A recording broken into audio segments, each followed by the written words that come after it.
অতিরিক্ত গাড়ির চাপ ও সড়ক দুর্ঘটনার কারণে ঢাকা-টাঙ্গাইল যমুনা সেতু মহাসড়কে অন্তত ২২ কিলোমিটার এলাকা জুড়ে গাড়ির দীর্ঘ সারি। থেমে থেমে চলছে যানবাহন। গাড়ির অতিরিক্ত চাপে সৃষ্টি হয়েছে যানজটের। ভোর থেকে মহাসড়কের টাঙ্গাইলের অংশে আশেরপুর বাইপাস থেকে যমুনা সেতু পর্যন্ত যানজটের সৃষ্টি হয়।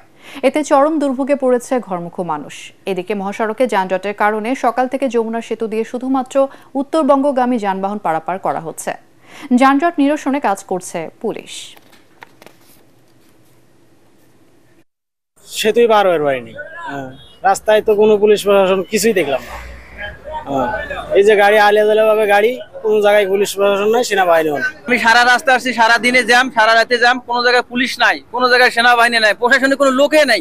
গাড়ির কোনো নিয়ম শৃঙ্খলা নাই, যে যেভাবে পাচ্ছে ওইভাবে ঢুকিয়ে দিচ্ছে। রাত ১২টার থেকে এ বন্ধ, খাওয়া দাওয়া করি নেই, কিছু না। আমি যখন আমার গন্তব্য হলো বগুড়া, কিন্তু এখনো জানার জন্য ক্লিয়ার হতে পারতেছি না।